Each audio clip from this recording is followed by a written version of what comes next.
Accoltella il collega a cena in pizzeria, rissa a 3 da Gigino, il terzetto stava aspettando il secondo quando la discussione è degenerata, un ferito medicato dal 118.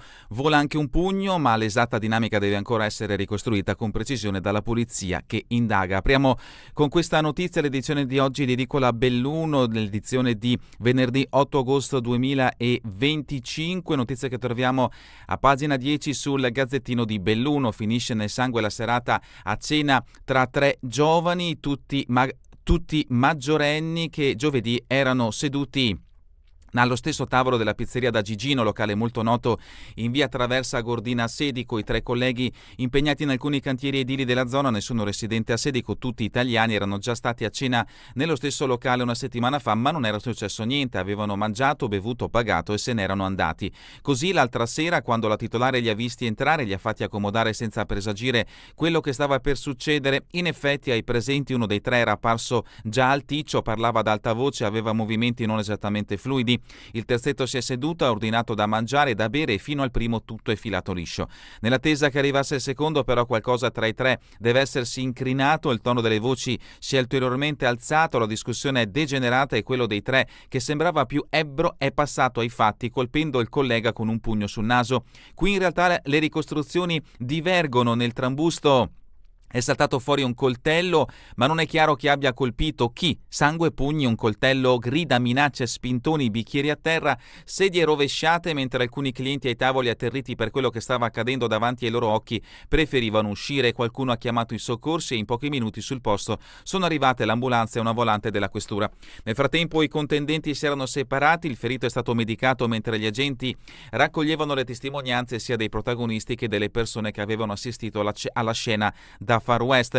L'attività di indagine è ancora in corso e una volta conclusa verrà coinvolta la procura per le misure del caso. Molto dipende dalla prognosi che i medici hanno stilato per il ferito. Le ipotesi di reato potrebbero variare dalle lesioni personali al tentato omicidio. Resta un senso di incredulità per un episodio che ha catalizzato l'attenzione dei social e sorpreso persone a cena in una apprezzata pizzeria in una serata d'estate. Ora la giustizia farà il suo corso e nelle prossime ore il responsabile dell'aggressione sarà chiamato a rispondere davanti al giudice.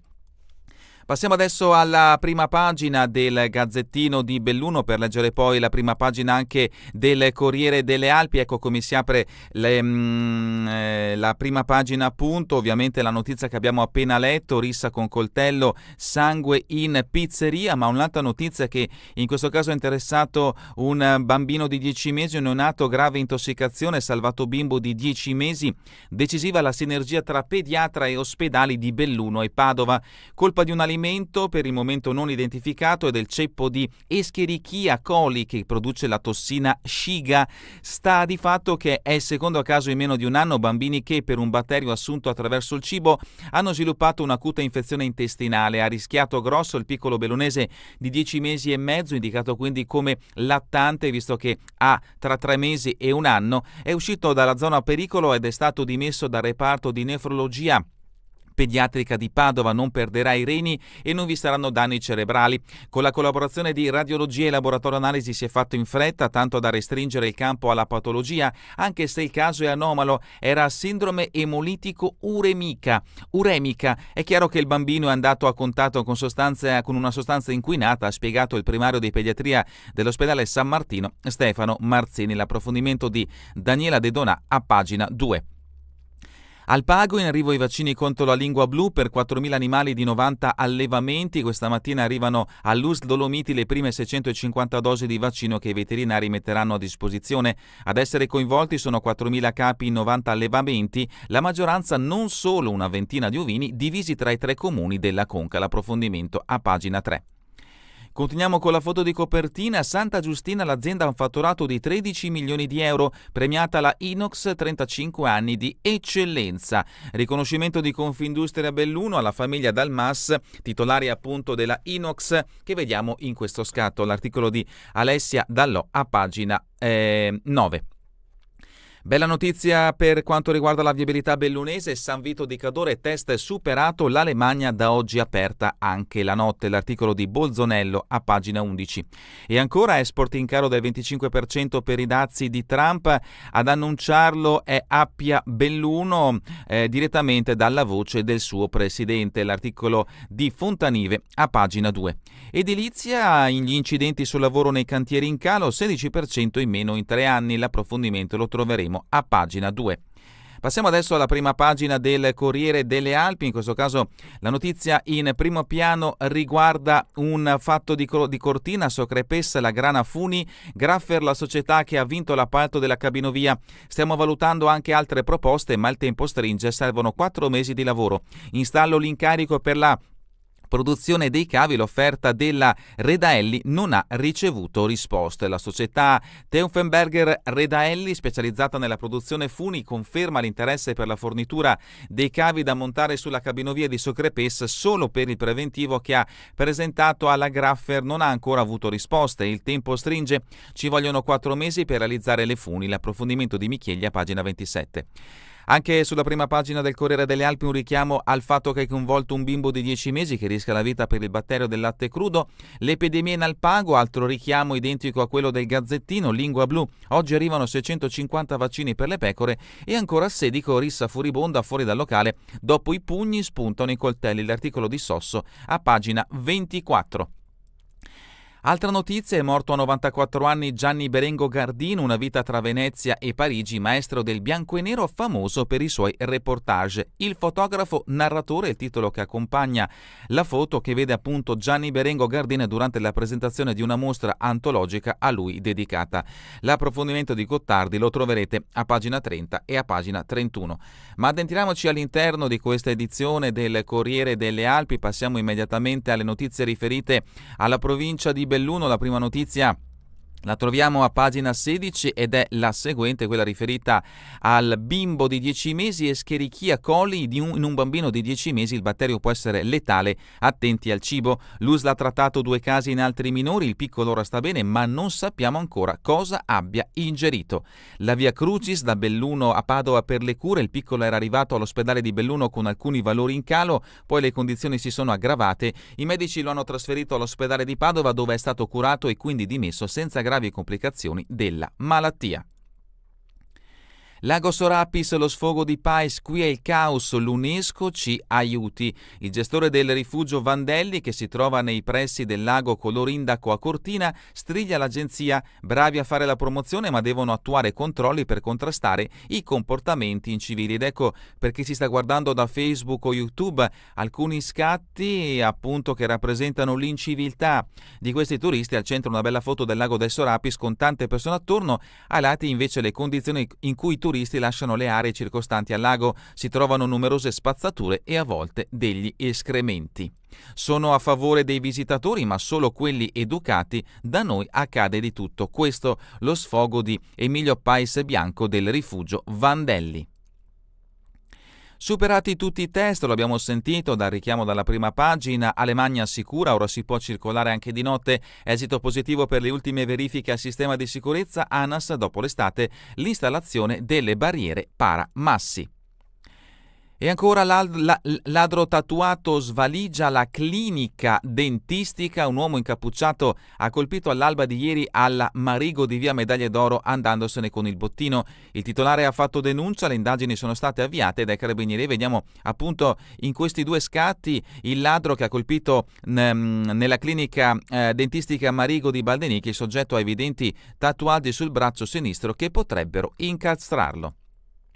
Il caso: ciclista travolto da un'auto, l'autista vuole patteggiare, morì un ciclista falciato da una macchina, il cittadino tedesco Michael Griese ha chiesto di patteggiare per l'omicidio stradale di Norberto Nardelli, il 69enne veneziano travolto da una grossa BMW M1 mentre stava scendendo lungo la strada del Passo Falzarego. Il 55enne di Lipsia è difeso di fiducia dagli avvocati bellunesi Giorgio Zallini e Jenny Fioraso.